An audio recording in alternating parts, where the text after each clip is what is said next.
Hello there, thanks for joining me this Wednesday. I'm Azlina Nadri and here are tonight's top stories.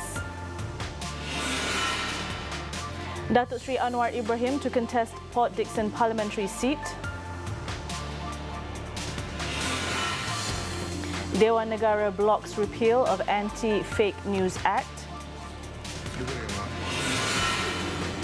And MACC meets Tun Daim over dubious KL land sales.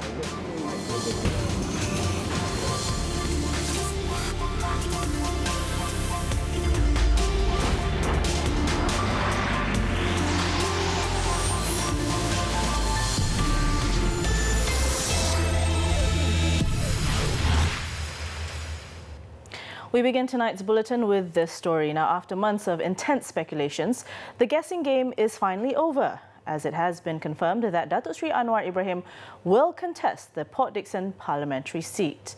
Now, this after the seat's incumbent, Datuk Daniel Bala Gopal Abdullah, has agreed to resign as MP. This will also enable the PKR President-elect to return to Parliament and subsequently become the 8th Prime Minister. Speaking to the media at PKR's headquarters today, Datuk Daniel said he will vacate the seat with immediate effect. A representative of the Dewan Rakyat Speaker's office have also confirmed receipt of the lawmaker's resignation. I am now announcing my resignation as a member of the House of Representatives in the Malaysian Parliament with immediate effect. I have sent my resignation letter as an MP to the Honourable Speaker of Dewan Rakyat earlier today. I would like to thank my supporters and voters from the bottom of my heart who have trusted and overwhelmingly voted me in as their MP at the recent 14th general election. Datuk Sri Anwar, however, was not present at the press conference as he was travelling back from Hong Kong at that time. Datuk Daniel, a retired admiral, won the Port Dickson seat in GE14 with 75,212 votes. It will be the first time that Datuk Sri Anwar stands in a seat outside his hometown of Pulau Pinang, where he represented Permatang Pau twice, including for 16 years before his dramatic sacking as Deputy Prime Minister in 1998.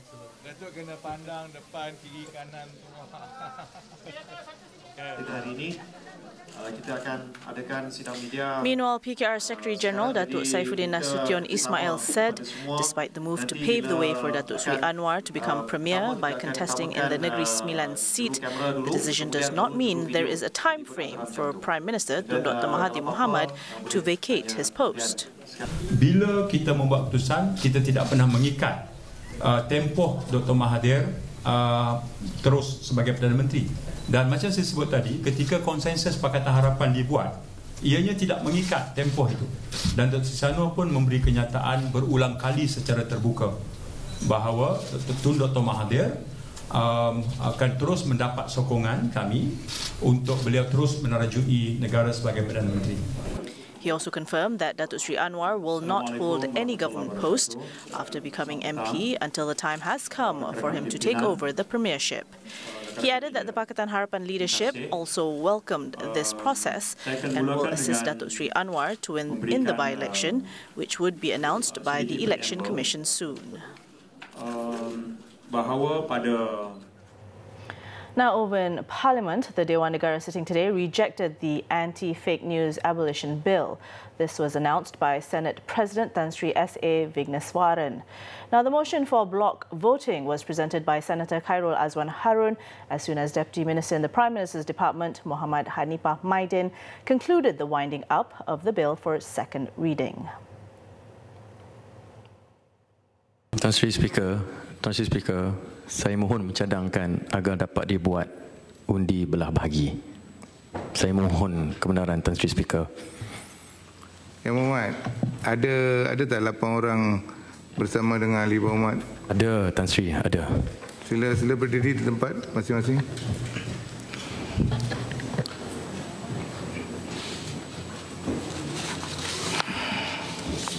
Duduk ya Muhammad. Terima kasih Tan Sri Speaker. From the partisan vote, 28 members of the Senate did not support it, while 21 supported and 3 others abstained. The bill was aimed at abolishing the Anti-Fake News Act passed by the Dewan Rakyat on August 16.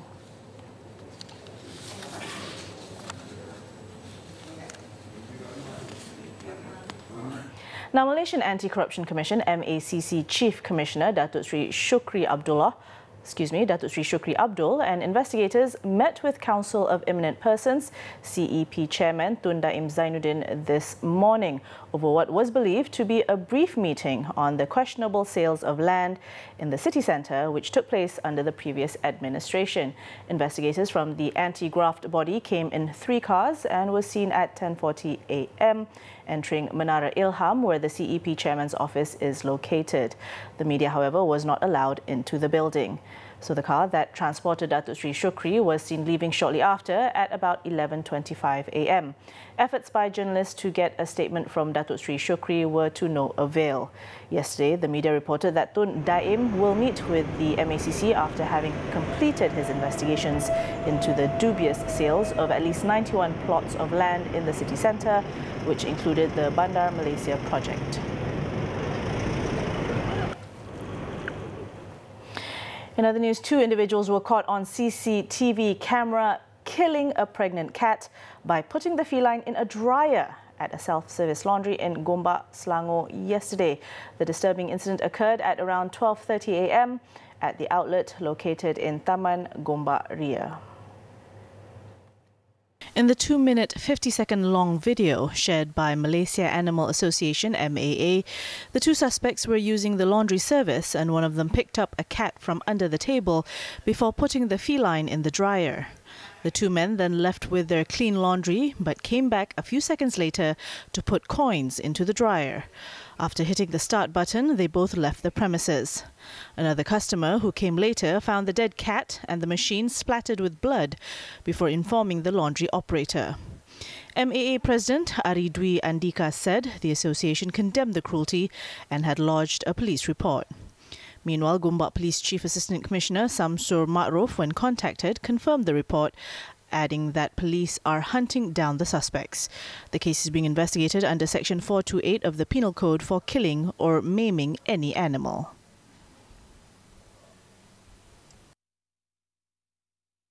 Now, over in Kedah, another crime was also caught on camera, also at a self-service laundrette in Bandar Putrajaya, Sungai Petani, yesterday. The CCTV recording, which made its rounds on social media earlier today, showed a female customer waiting for her laundry at the outlet. She was then approached by 2 men who proceeded to threaten her with a cleaver and force the woman to hand over her valuables. It was learnt that the same suspects later robbed a convenience store at Taman Ria Jaya. Apart from cash, they also escaped with several boxes of cigarettes. A video of the incident also has gone viral. Police shot dead 2 men suspected to be gang members after they opened fire at policemen in Kajang early this morning. Selangor CID Chief Senior Assistant Commissioner Fadzil Ahmad said the incident occurred after the 2 suspects were spotted at Jalan Semenyih travelling in a Porsche Cayenne believed to be stolen on Monday. According to Fadzil, the police patrol team had checked the number plate and noticed that the colour registered to the vehicle was different, so they tried to stop the car for inspection. A chase then ensued after the suspects refused to pull over and sped off from the scene. Authorities gave chase for about 4.5 kilometres until Jalan Nasbandiah, where the suspect's vehicle skidded. The duo then exited the car and fired several shots toward the policeman, who then returned fire, killing the suspects on the spot. Setakat ini kita dapat mengesalah salah seorang suspek yang kita tupaskan tadi itu, dia ni mempunyai rekod, dalam rekod kita menganggotai geng Devon 360, geng Devon 360, dan manakala seorang lagi juga dalam rekod kita, dia menganggotai geng Spider 08. Ada kita sedang mengesalah sakit-baki kumpulan ni, sebab kita percaya bukan mereka saja, bukan berdua mereka yang bergerak, mereka ni satu rangkaian yang agak besar. Police also seized several items, including 2 handguns and 2 machetes from the car. He added both men, who were locals, aged 43 and 36, have been on police radar and had records for criminal as well as drug-related offences. They were also wanted for several cases in Klang, including robberies, break-ins and carjacking. A total of 22,300 individuals were arrested between January 1st and September 5th this year for involvement in online gambling activities. Now, that number, however, has gone down by about 2,038 compared to the previous year. Inspector General of Police Tan Sri Muhammad Fuzi Harun, in a statement, said that the decline in statistics proved the commitment by the police in rooting out the illegal activity. However, the amount of cash seized had risen to 1.47 million ringgit compared to 1.3 million ringgit last year. He added that operations by authorities had focused on gambling activities online, simulator machines, unlicensed public lottery, illegal betting and open house gambling, with Johor, Selangor and Sarawak recording the highest number of raids. Furthermore, to curb gambling activities, the top cop stated a total of 177 suspects who have acted as gambling sponsors were arrested nationwide between April 2nd, 2014 and September 5th this year, under the Prevention of Crime Act.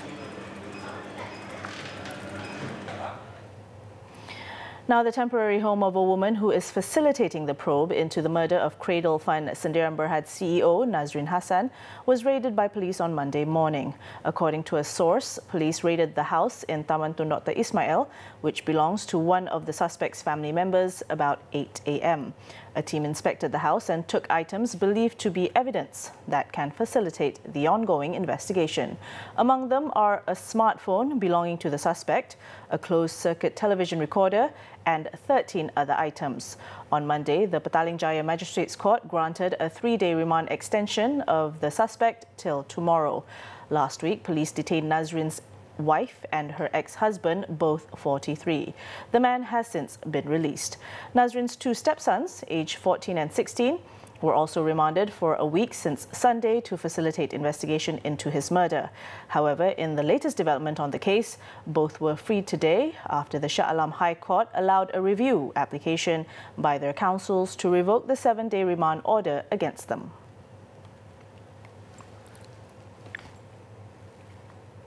Now, in other news, a bus driver and 5 passengers were injured after the express bus they were on skidded and landed on its side in Batu Pahat, Johor today. Now, the incident took place at about 1:20 a.m. on the Plus Expressway near Yong Peng. A total of 16 passengers were on the express bus travelling from Johor Bahru to Kuala Lumpur. It was learnt that the 27-year-old bus driver had suddenly lost control of the vehicle, throwing the passengers into a terrifying panic as the bus skidded and veered and eventually landing on its side. A Toyota Vios, which was coming from the same direction, also skidded and crashed into the road divider in an attempt to avoid hitting the bus. The 6 injured were sent to the Sultanah Nora Ismail Hospital in Batu Pahat for treatment.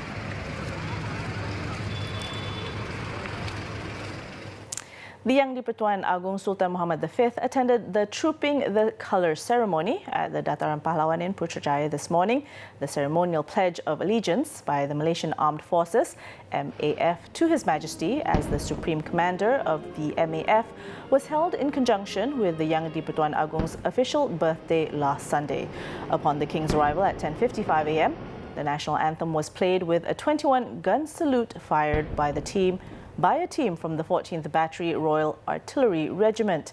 At the same time, 5 MAF helicopters bearing the Malaysian and MAF flags performed a flypast overhead. Also present at the ceremony were Deputy Prime Minister Datuk Sri Dr. Wan Azizah Wan Ismail, Army Chief General Datuk Sri Ahmad Hasbullah Muhammad Nawawi, and Inspector General of Police Tan Sri Muhammad Fuzi Harun. When we return, slick shoplifter not slick enough. Details next.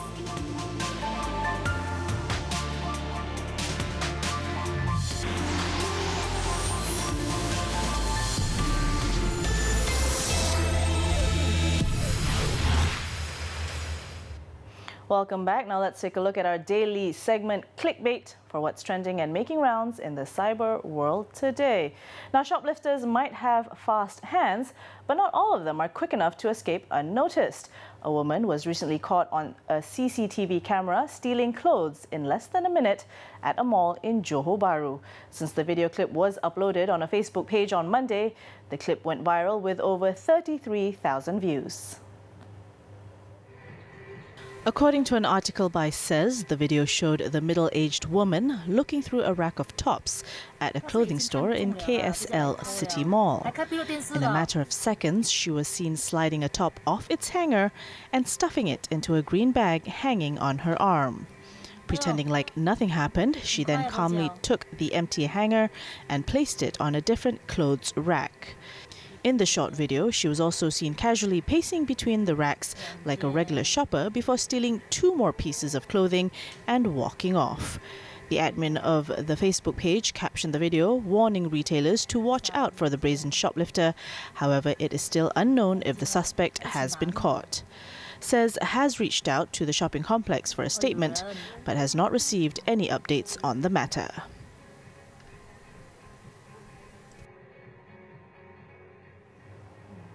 So now growing up means having to take on more responsibilities in life. But that doesn't mean we should neglect the well-being of our parents.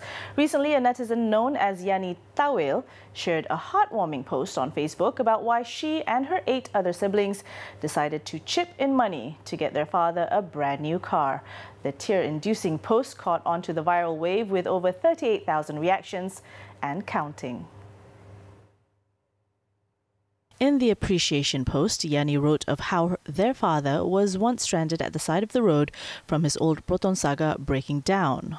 With all his children busy at work, luckily one of the elder sisters was there to help tow the car back home. And this was when one of the younger brothers came up with the idea of getting their dad a brand new car, since it was only a matter of time before the car would break down again. Thanks to the siblings' cooperation, the deposit was collected within 2 months and the car was handed over to them shortly after. Netizens who stumbled upon the post also admit to how tear-jerking it was to watch the surprise. By looking at the smiles on their parents' faces, it's clear to see that neither of them saw that gift coming. Now updated as of 7 p.m, here are the top trending topics and searches on the internet today.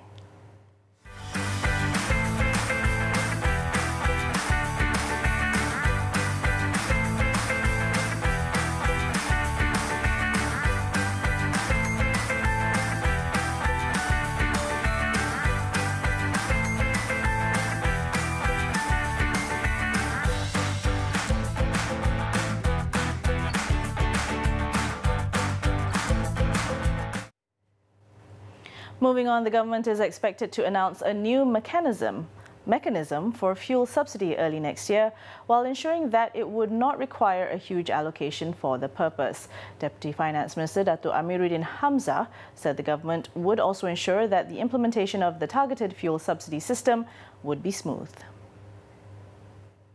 Kita sedang bekerja keras untuk memastikan mekanisme yang paling baik untuk memastikan bahawa subsidi bersasar ini dapat kita lakukan dengan berkesan, tapi dalam masa yang sama kita tak perlu invest terlalu besar untuk melaksanakannya. Earlier, Datuk Amiruddin stated the government had spent 1.667 billion ringgit to subsidise RON 95 petrol and diesel from May to July 2018.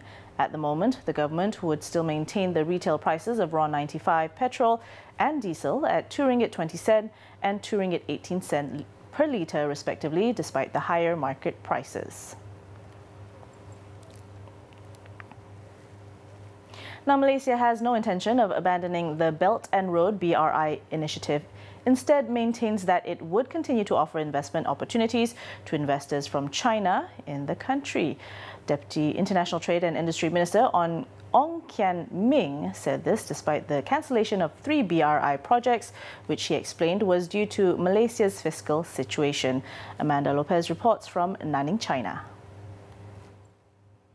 Saya rasa dari segi BRI ada banyak peluang untuk pelabur dari negeri China untuk melabur di Malaysia dengan kaedah yang berbeza, dalam industri yang berbeza. Seperti di MCKIP di Kuantan, mereka perlu tanah yang besar dan juga mereka perlu pelabuhan untuk mengimport bahan mentah mereka dan lepas itu untuk mengeksport bahan yang telah dikeluarkan oleh industri-industri yang berkenaan. For example, Ong said, once investment is made in Johor, Chinese investors can capitalize on the industry linkages with companies in Singapore. The same can be applied in Penang and Selangor, where investors can also capitalize on existing business networking ecosystem. Earlier, Ong launched the 15 China ASEAN Expo and the 15 China ASEAN Business and Investment Summit. Recently, 2 BRI projects worth 9.4 billion ringgit were cancelled. The Trans-Sabah Gas Pipeline Project, TSGP, and the Multi-Product Pipeline Project, MPP. Whereas the implementation of the East Coast Rail Line ECRL project, also a BRI project, is being re-evaluated after discussion took place between Prime Minister Tun Dr. Mahathir Mohamad and Chinese President Xi Jinping last August. Malaysian government's continuous visits to China only shows Malaysia's commitment to enhance bilateral trade and investment ties with the second economy powerhouse in the world. Amanda Lopez, Nanning, Guangxi Province, China for Media Prima.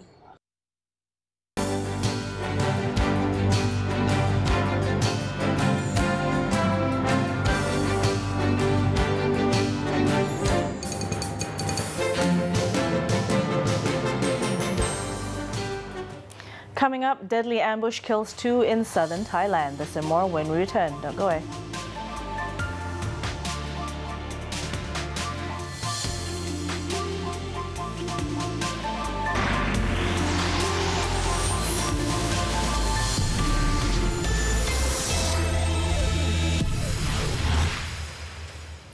Thanks for staying with us. Now we're back with world news. Over in Thailand, 2 army rangers were gunned down and 4 others were wounded in a nighttime ambush by suspected militants. The rangers came under fire late on Tuesday in Nong Chit district, Pattani, one of the provinces worst hit by a conflict that has killed nearly 7,000 people. According to Deputy Chief Police Investigator Captain Sarawut Nuchwang, the 6 army rangers were patrolling a street in the province when they were attacked by an unknown number of gunmen at about 10 p.m. local time. The attackers opened fire at the patrolling unit, leading to a gunfight that left 2 of the rangers dead. The other 4 wounded rangers were then taken to the Inkayuta Borihan military hospital for treatment. It is suspected that the attack was carried out by the region's separatists.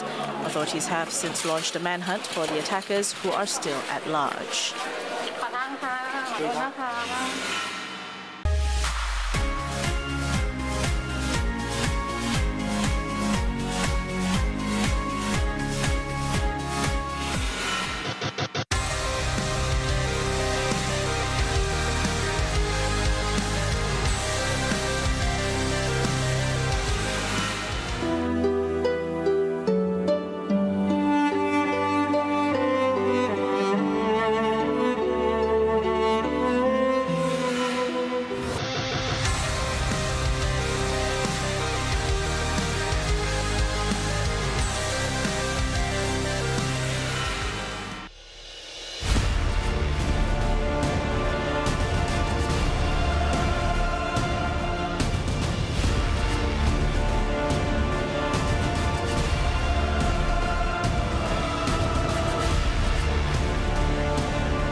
Ghanaian artist Derek Barr has painted a series of portraits to honor former United Nations Secretary General and Nobel Peace Prize laureate Kofi Annan. Since Annan's death, the 26-year-old Ghanaian artist felt responsible to send a message of inspiration to the youth that the late Annan is an African leader worth emulating. Take a look at the intricate masterpiece process as we wrap up 7 Edition tonight. I'm Azlina Naji. Thanks for watching and good night.